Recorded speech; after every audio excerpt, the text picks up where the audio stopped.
Happy Friday, everybody! It's been a while since I did a Friday Reads, and I thought I should do a currently reading update because I'm still in the middle of reading a bunch of things. And I've only finished one book this week so far, and that is Floating Worlds by Cecilia Holland. I did not like this book. I spent the entire 600 some odd pages trying to convince myself that I liked it, and I didn't. So more on that later. The things I'm currently reading and that I anticipate reading next week, however, I think are going to be much better than Floating Worlds.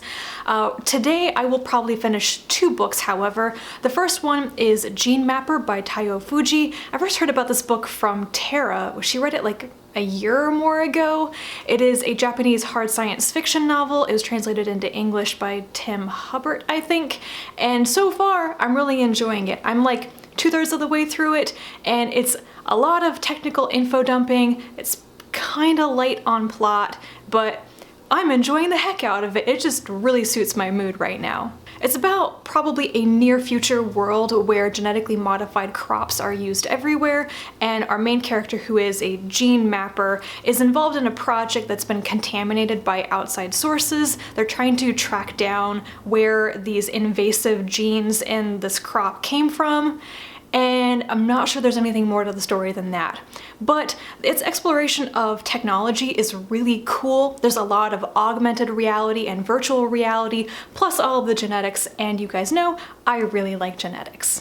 The other book that I plan on finishing this evening is The Weaver by Mea Danza. I read her first book, Memory of Water, a couple of years ago, and I really liked it. In fact, I think I liked that book more than most people did and more than The Weaver, but it was kind of like light science fiction dystopia, and I really vividly remember the Scandinavian Asian infusion in it. It was really interesting.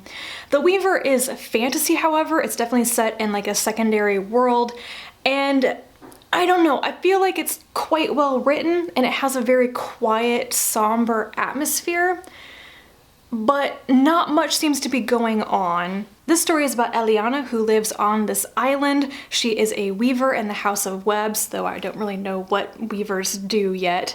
At the beginning of the story, she runs across a woman who has been attacked. She's had her tongue cut out, and when they nurse her back to health, they discover that she has an invisible ink tattoo on her hand that says Eliana's name. But they don't know each other, and Eliana does not know who this woman is. And then they go down this road to discovering maybe the true nature of the society on their island and why dreamers are banned, maybe the nature of the dream plague that devastated them before. I'm like 1/3 of the way through it, and I'm still not really sure what it's shaping to become, but it is enjoyable to read. The other two books that I am currently reading, I am both exactly 60 pages into them, and I haven't read them in like a week. And they are Commonwealth by Ann Patchett. This is literary fiction and not what I usually gravitate towards, but it is the most recent pick for my friend Rachel's book club, so I'm giving it a shot. Based on 60 pages so far, I am not interested in stories about families where people get married and divorced a lot, but we will see. And the other one is A Rainbow's End by Vernor Vinge. You may recall this is one of the 5 books I DNF for my Hugo and Nebula Award winners project, and I said in the video about that I did want to take another attempt at this book because I'm a very different science fiction reader than I was when I first tried it. So I reread up to the point where I stopped last time, which is 60 pages in, and it's like completely different. My recollection was that I didn't get very far into the book, like maybe a chapter, that I found it boring and that I found the writing style to be difficult. Reading it now, well, I got farther into it than I thought I had, and I don't think the writing style is difficult at all. In fact, I think it is much easier to read than Vinge's other books I've read, and the story is actually pretty interesting so far. So I have high hopes that I will actually enjoy this on a second attempt, and I hope I will like it more than I've liked Vinge's other books, which were okay, but not really my thing. Once I have finished a couple of those, I have a stack of books that I want to get to this coming week. The first one, of course, is The Stars Are Legion by Cameron Hurley. My copy arrived this morning, so I have to read this right away. I still haven't watched any reviews of it. I haven't read any reviews, so I'm going in blind, and I'm happy about that. And the the other two are anthologies because I am currently trying to catch up on my 2016 short story reading so I can nominate responsibly for the Hugo Awards. I have a month to do that because nominations end on March 17th, I think, and I'm really far behind. I'm good with novels, but not with short fiction. So I was looking at a bunch of recommended lists, and there were a whole bunch of stories recommended from these two anthologies edited by Jonathan Strahan.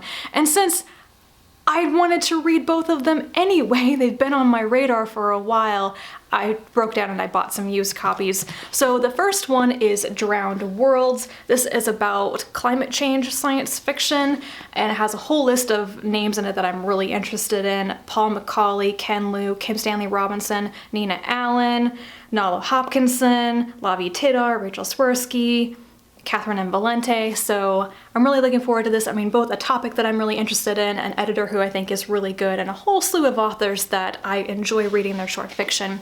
And the other one is Bridging Infinity, which is the latest volume in the Infinity Project anthology series that Strahan does.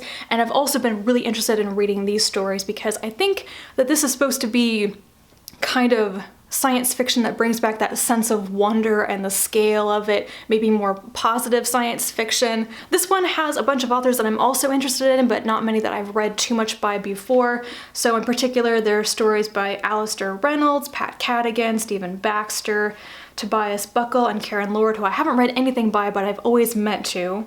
Karen Loeche, which I read one of her story from People of Color Destroy Science Fiction, I think, and I really liked that. I think it was called A Good Home. Christine Catherine Rush also has a story in here.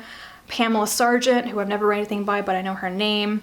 Pat Murphy, An Awamoyela, who I really like their work. Thorea Dyer, and Ken Liu once again. So I am really excited to get to both of these anthologies, and I think I could get through them pretty quickly in a week if I set my mind to it. I'm currently, however, really distracted by reading other short stories from various sources online, which is what I've been doing with most of my time this week. And I've also been in a real TV watching mood. I watched Stranger Things last weekend. I watched the OA right before that. I did not like the OA. It is a whole bunch of mystic BS drawn out way too long, but I really, really like Stranger Things, which is surprising to me because I'm not interested in most things that are kind of scary, and I don't get 80s nostalgia because I didn't exist in the 80s, but I still really enjoyed it. And this week I've been watching crash course videos on YouTube, which, you know, it's not a waste of time because they're actually educational. I really wanted to get a bunch of reading done this weekend. As you can see, I have a whole stack of things to get through, but I also have season 4 of Orphan Black that I want to watch, so priorities? We will find out. I hope that you have a wonderful Friday and a good weekend, and I will talk to you again soon. Bye.